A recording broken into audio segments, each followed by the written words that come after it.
UFOs are real, burgeoning, and not going away. I am your intrepid host, L.A. Marzulli. This is another episode of UFO Update.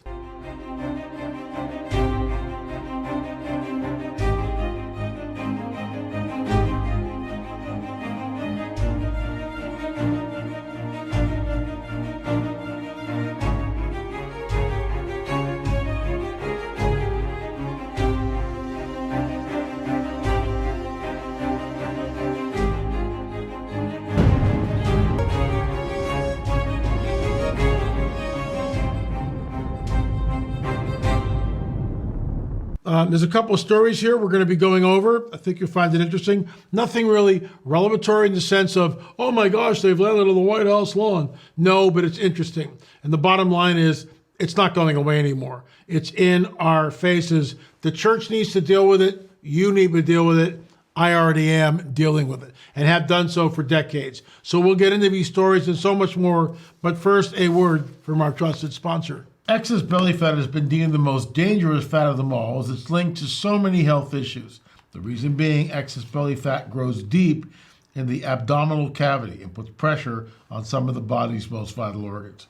That's one of the reasons why myself, along with so many people, are beginning to turn to this amazing new substance, which is thoughtfully formulated with science-backed ingredients that promote reduced fat storage. Help to speed up the breakdown of fat, support weight management, reduce cravings, and boost metabolism. Folks, the best part I love is that you can get 51% off for the rest of the month or until they sell out, whichever comes first. Get yours now by going to trimwithla.com. Once again, that's trimwithla.com. Trimwithla.com. I'm going to give this 30 days. I'll report back to you and we'll see what it does. So here it is, folks. Here's the story. Ex-U.S. intelligence office claims U.S. has a variety of alien bodies. The latest claim comes after an increasing number of unidentified flying objects have been reported in the sky. A former U.S. intelligence officer has claimed that the government has recovered multiple types of non-human biological entities from crashed aircraft. Appearing on the Joe Rogan Experience podcast, David Grusch also alleged that there may have been interactions with such beings. Stop right there. I can't vet what Mr. Grusch is saying. I can't go to where he's getting this information from in interviewing the people myself. So what is interesting is that he's not telling us anything new. He's just parroting what those of us in the field of ufology, and some of us have been in here for decades, have been talking about. Let me say this, that in my opinion, you've got this one Greek word, metaskitsmatosai, which means that these entities have the ability to shapeshift. They can appear as male, female, a mantis type, a reptilian. They can appear as whatever they want. The Greek word is metaskitsmatosai. And this is why in the word, in scripture, we read that Satan himself can appear as an angel of light. So what's amazing is, okay, so Grusch has made the rounds. Now he's on Joe Rogan. But before that, he was being grilled, and we've shown the clip. We showed the clip in our film, Roswell Revisited, Exoneration. We show that clip. That's how important it is. Because Grusch is in that committee hearing, and Representative Mace is there, and she asks him, did you retrieve, does the U.S. have bodies? And he looks right at the camera and he says, yes. So what amazes me is what's the word I'm looking for? Well, we really don't care because it has nothing to do with Jesus attitude that we see in the mainstream churches. For the most part, they don't even talk about any of this stuff. And yet it's here, and it's affecting all of us. And when they actually show up, it'll affect everything and everybody on this planet. So let me continue here. Mr. Grusch is an Air Force veteran and served as a member of the National Geospatial Intelligence Agency and the National Reconnaissance Office. Earlier this year, he had testified before the U.S. Congress, and that's just what I referenced, during a hearing about the existence of aliens. Speaking to the podcast host on Tuesday, Mr. Grusch said that the U.S. government has a variety of alien bodies, but the total numbers of what's interacting with us on Earth, I mean, nobody knows that. I talked to people, this is a quote from Grusch, I talked to people who are familiar with the biological analysis and everything. So we have some idea, not a complete picture, because it's like, you know, you're looking at, it's like, well, I don't even understand the physiology at all. It's like, what the heck? It's way different, said Grusch. He had gone public in June this year, claiming he had given proof of the U.S. government's possession of alien bodies to the Congress and the Inspector General of the intelligence community as part of a whistleblower complaint. Grusch had, however, admitted that he had not seen firsthand evidence of the alleged extraterrestrial craft or bodies. So, in a court of law, this is what's hearsay. And if you presented that to a jury, it's hearsay. Anybody can say anything. So I do believe Grusch. I've looked at the clip. I do believe he's telling the truth, at least what he knows.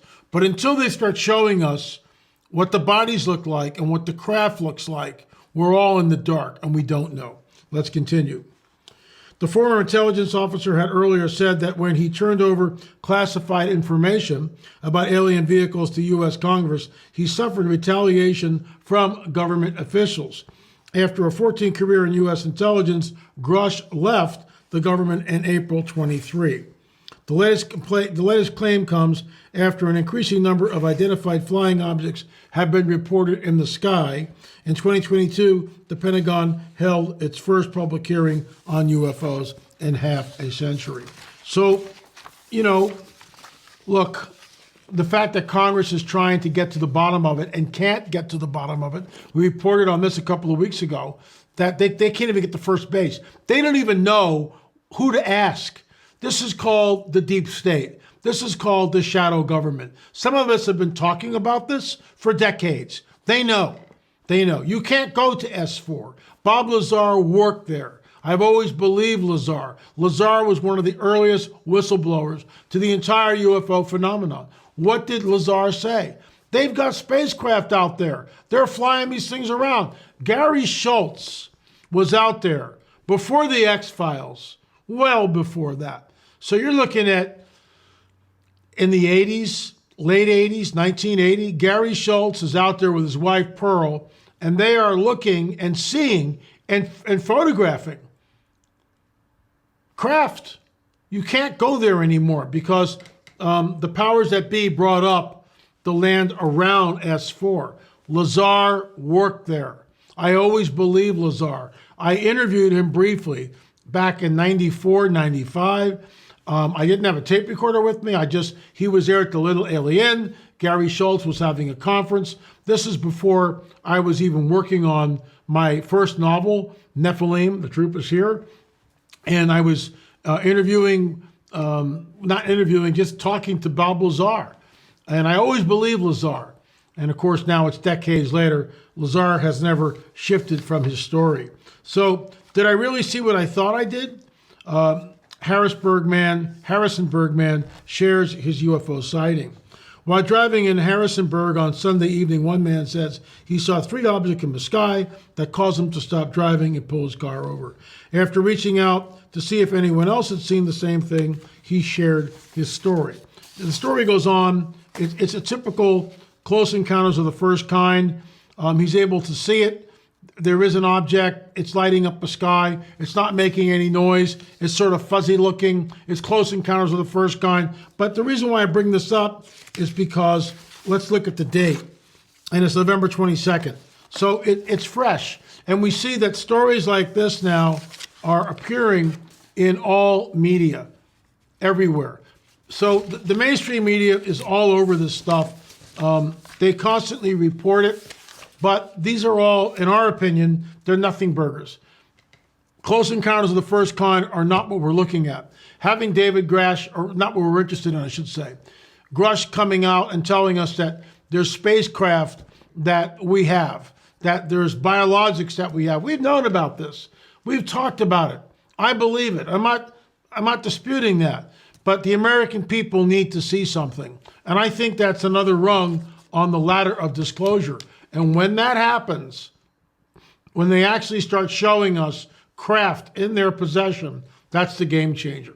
That's where I think millions of people will all of a sudden sit up and take notice. Anyway, folks, thanks so much for watching our UFO update. If you have got good video of an encounter or want to come on the record and talk about your close encounter, shoot me an email, supernatural@lamarzulli.net or ufo@lamarzulli.net. Thanks so much for watching. We'll see you back here tomorrow for another episode or new episode of Questions with LA. UFOs are real, burgeoning, and not going away.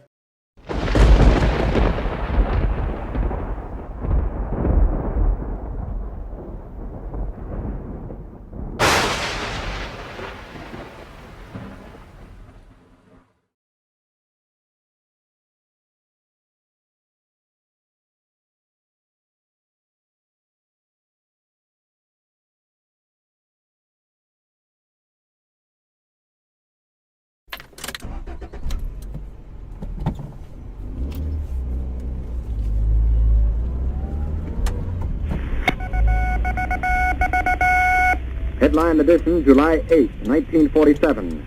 The Army Air Forces has announced that a flying disc has been found and is now in the possession of the Army. Army officers say the missile, found sometime last week, has been inspected at Roswell, New Mexico, and sent to Wright Field, Ohio, for further inspection. Late this afternoon, a bulletin from New Mexico suggested that the widely publicized mystery of the flying saucers may soon be solved. Army Air Force officers reported that one of the strange discs had been found and inspected sometime last week. Our correspondents in Los Angeles and Chicago have been in contact with Army officials endeavoring to obtain all possible late information. Joe Wilson reports to us now from Chicago. The Army may be getting to the bottom of all this talk about the so-called flying saucer. As a matter of fact, the 509th Atomic Bomb Group headquarters at Roswell, New Mexico, reports that it has received one of the discs which landed on a ranch outside Roswell. The disc landed at a ranch at Corona, New Mexico, and the rancher turned it over to the Air Force. Rancher W.W. Brizzell was the man who discovered the saucer. Colonel William Blanchard of the Roswell Air Base refuses to give details of what the flying disc looks like.